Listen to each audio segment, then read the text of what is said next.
9 projets de construction sur 10 ne sont pas terminés à temps.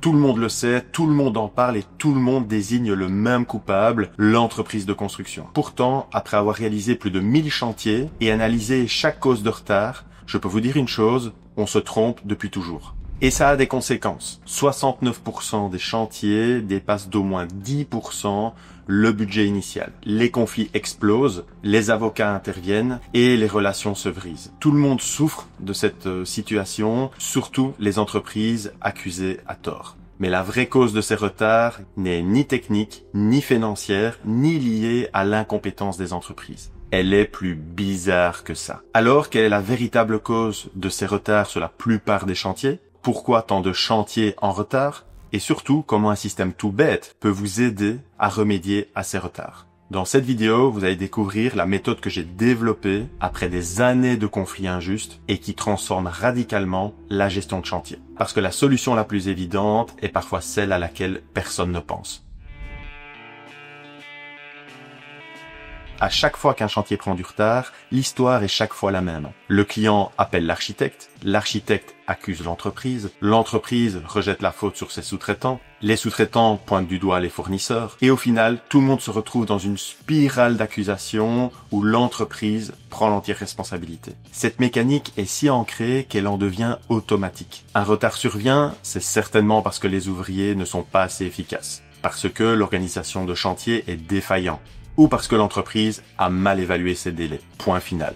Les chiffres semblent donner raison à cette vision. La quasi-totalité des projets ne respectent pas leurs délais initiaux. Et quasiment 70% des projets dépassent de minimum 10% le budget initial, selon une étude de KPMG. Face à ces statistiques accablantes, comment ne pas conclure que le problème vient bel et bien des entreprises de construction? Pourtant, après avoir géré des tas de chantiers, j'ai commencé à voir les choses différemment. Oui, parfois, j'ai été responsable des retards. Mais en analysant systématiquement chaque situation, j'ai découvert quelque chose. Même les équipes les plus performantes avec les meilleurs outils encaissent des retards de chantier. Comment expliquer que les entreprises qui excellent dans leur métier, qui ont des décennies d'expérience, se retrouvent systématiquement en difficulté sur les délais? Prenez l'exemple classique des intempéries. Combien de fois j'ai entendu « Il a plu 3 jours, votre retard n'est pas justifié ». Sauf que s'il pleut pendant plus de 4 heures sur 8 heures de travail, c'est simplement impossible de couler une dalle de béton. Quand le vent souffle à plus de 60 km/h, impossible de monter sur la charpente. Ces arrêts ne sont pas de la paresse ou de l'incompétence, c'est simplement de la sécurité.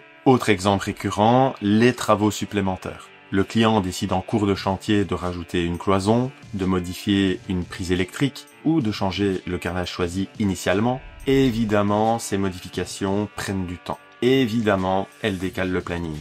Mais au moment de faire les comptes, ces ajustements sont systématiquement imputés à l'entreprise. Vous êtes en retard. Le plus frustrant, c'est quand les véritables causes du retard remontent à des décisions prises des mois avant le début du chantier.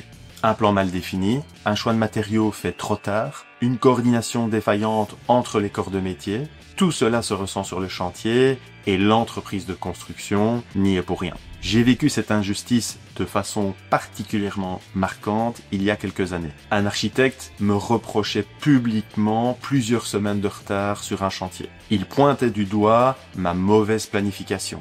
Sauf que ce même client m'avait rajouté en cours de route des centaines de milliers d'euros de travaux supplémentaires. L'architecte pensait sérieusement que je pouvais absorber ces travaux sans le moindre jour de travail supplémentaire. Cette expérience m'a ouvert les yeux sur l'ampleur du problème. Le secteur du BTP est accusé d'incompétence organisationnelle, alors que les vraies causes du retard se trouvent ailleurs. Pire encore, tant que nous continuons à chercher le coupable de ces retards au mauvais endroit, nous ne résolvons rien. Les retards se répètent, les conflits s'enveniment et la réputation de toute la profession en pâtit. La question devient alors, si tout le monde est conscient que le problème se répète, pourquoi personne ne prend les bonnes précautions au bon moment? Qu'est-ce qui empêche le secteur d'anticiper à la place de subir?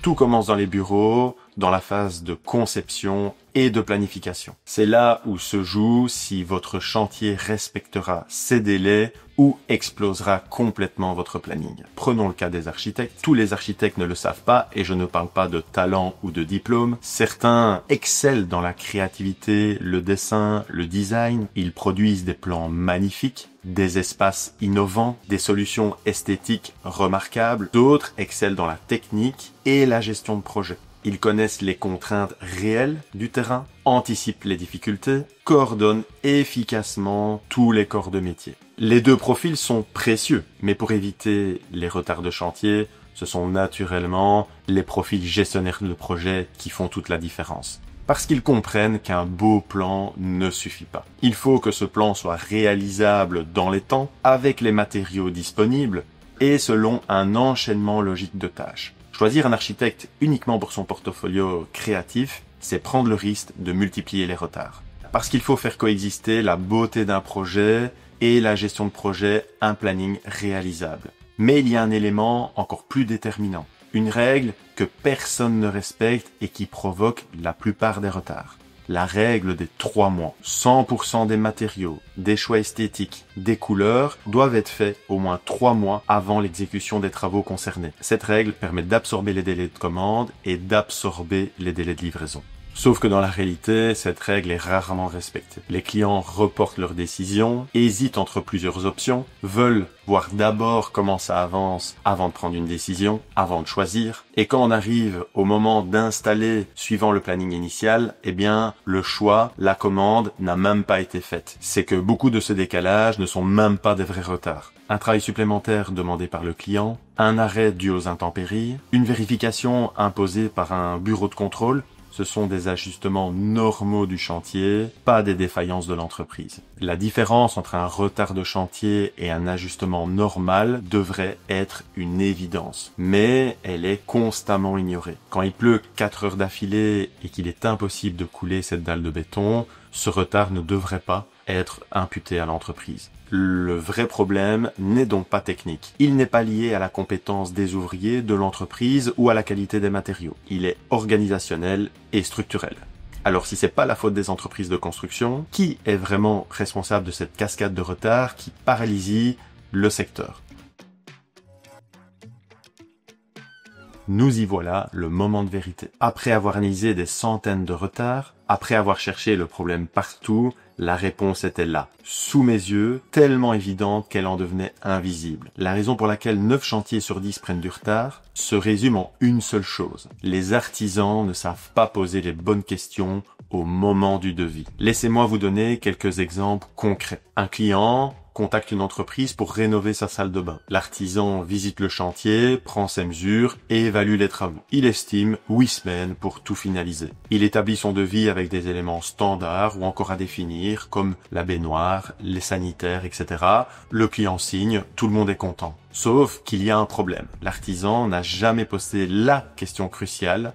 Avez-vous déjà choisi précisément votre baignoire, votre vasque, votre mitigeur? Et quel est le délai annoncé par le fournisseur? Le client, lui, n'a même pas encore fait son choix. Il compare les prix, il hésite entre 2 modèles. 2 semaines se passent, il finit par commander une baignoire d'angle sur mesure et une vasque à encastrer. Le fournisseur lui annonce donc « C'est super, votre fourniture arrivera dans 12 semaines. » 12 semaines, pas 8, 12. Vous voyez le problème? L'artisan a promis de terminer en 8 semaines les travaux. Mais les éléments centraux du chantier, la baignoire, la vasque, n'arriveront que dans 12 semaines. Le retard est mathématiquement inévitable. Il n'a rien à voir avec la compétence de l'entreprise, la motivation des ouvriers ou les aléas du chantier. Ce retard, il était programmé dès la signature du devis. Trop souvent, les artisans parlent de délais de chantier sans tenir compte des réels délais de commande des matériaux. Résultat, ils promettent l'impossible. Des relations qui se dégradent, des conflits qui se multiplient, parfois un procès. Et au bout du compte, une réputation qui aurait pu être sauvée en posant la bonne question au bon moment. Et tout ça parce que personne ne vous a appris à poser ces questions. On forme les artisans à maîtriser leur métier techniquement, mais pas à anticiper les délais globaux d'un projet. On apprend à poser du carrelage, à tirer des câbles, à monter sur une charpente, mais on oublie de dire qu'avant tout ça, il faut demander Quand est-ce que les matériaux seront disponibles? J'ai réalisé l'ampleur de ce phénomène après l'histoire vécue avec cet architecte dont je vous ai parlé. Quand il m'accusait publiquement de retard, alors que le client avait rajouté des centaines de milliers d'euros de travaux, j'ai été obligé de constater que le problème ne venait pas de ma gestion de chantier. Le problème venait que personne n'avait établi une règle claire avant de commencer les travaux. Personne m'avait posé les bonnes questions, personne n'avait vérifié les délais réels, personne n'avait anticipé l'impact de ces ajouts. Nous avons tous foncé mal calibrés vers ce projet mal préparé. On peut avoir envie d'en vouloir aux clients, mais au final, c'est pas son métier. Ça ne le sera jamais et ça ne vous aidera pas à devenir un meilleur artisan, une meilleure entreprise de construction. Alors je pense qu'il vaut mieux comprendre vous-même d'où vient le problème, à la place d'accuser le client ou l'architecte. Et du coup, à la place de subir moi-même tous ces retards et à devoir me justifier coup après coup, au lieu de réagir face aux problèmes, les anticiper. Au lieu d'expliquer les retards, les empêcher. Au lieu de chercher les coupables, clarifier les responsabilités avant le premier coup de pelle. Rapidement, j'ai compris qu'il fallait un système. Un système qui oblige de poser les bonnes questions aux bonnes personnes au bon moment. Un système qui protège à la fois l'entreprise, le client, l'architecte et tous les intervenants. Ce système, je l'ai façonné après plusieurs années et il a radicalement transformé ma façon de travailler. Mais il a surtout résolu mon problème qui empoisonne encore aujourd'hui tout le secteur. Comment éviter les retards avant même qu'ils surviennent? Cette méthode, je l'ai appelée la méthode des 5 annexes. Le principe, c'est de ne jamais signer un devis sans que ces 5 annexes soient lues et acceptées par toutes les parties. Propriétaire, architecte, client, sous-traitant, tout le monde doit être d'accord avec ces règles avant de commencer. Plus de zones grises, plus d'interprétations, mais des règles précises que chacun connaît et accepte avant de commencer. La première annexe, le mode de calcul des intempéries. Exemple concret, 4 heures d'intempéries égale 1 jour supplémentaire de chantier rajouté au planning. Fini les discours stériles, est-ce qu'on l'accepte, est-ce qu'on l'accepte pas, comment on le calcule? La règle est établie, acceptée et appliquée. Deuxième annexe, la liste exhaustive des choix à fournir et leur échéance. Cette annexe liste tous les équipements, les matériaux, les choix esthétiques que le client doit faire avec la date à laquelle il doit le faire. Exemple, choix de la baignoire pour le 2 février, si reçu le 5 février, 3 jours supplémentaires de chantier rajoutés au planning.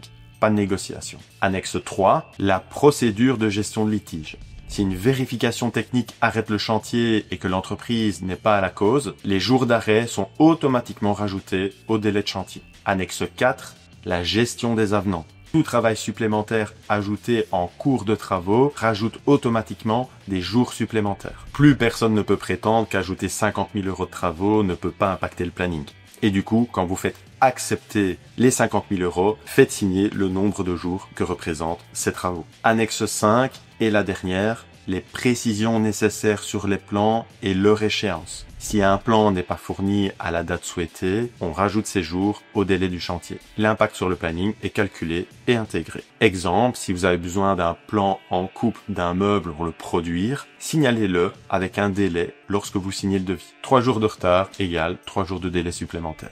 Parce que c'est seulement après avoir reçu ce plan que la préparation et la production pourra commencer. Avec cette méthode, il n'y a plus de retard surprise. Chacun connaît les règles du jeu dès le départ. Le client sait que s'il retarde ses choix, eh bien, ça décalera la livraison du chantier. L'architecte sait que si les plans n'arrivent pas à temps, eh bien, ça impactera le planning. L'entreprise sait exactement ce qui relève de sa responsabilité et on profite de ce moment calme avant la tempête, pendant le devis, afin d'établir toutes ces règles, où tout le monde est d'accord. Du coup, si retard il y a, c'est le normal, le client peut être impacté, mais il ne vous reprochera plus rien, vous, artisan, entreprise du bâtiment, si ce n'est pas justifié. Cette méthode a complètement transformé ma façon de travailler, ça m'a permis d'augmenter drastiquement la qualité de relation avec mes clients et la marge de mes chantiers. Mais elle soulève une question majeure. Mais comment généraliser cette approche à l'ensemble du secteur du BTP? Parce que le vrai défi n'est pas de créer le système, pas de créer le processus. Le défi, c'est de s'assurer que les artisans, les PME du bâtiment posent les bonnes questions au moment du devis, qu'ils intègrent tous les paramètres dans leur planification et qu'ils établissent ces règles claires avec leurs clients et les partenaires du chantier. C'est là qu'intervient notre accompagnement. Un logiciel comme Virtuosa peut guider les professionnels du bâtiment dans ces démarches. Dès la phase de devis, il aide à intégrer l'ensemble des contraintes, à anticiper, à voir les délais de livraison. Il permet de formaliser ces fameuses annexes et suivre leur application tout au long du chantier. L'objectif, ce n'est pas de remplacer l'expertise des artisans et des PME du bâtiment. C'est de leur donner les outils afin d'éviter les 90% des retards de chantier. De transformer leur expérience technique en anticipation stratégique, de faire en sorte que chaque devis sera conçu pour éviter les problèmes plus tard. Imaginez un secteur du BTP où les retards de chantier deviennent l'exception et plus la règle, où les 9 projets sur 10 aujourd'hui qui ont du retard se transforment en 9 projets livrés à temps. C'est juste une question de méthode et d'accompagnement. Alors, je vous l'avais dit ou pas que la solution la plus évidente était sans doute celle à laquelle vous n'aviez pas pensé.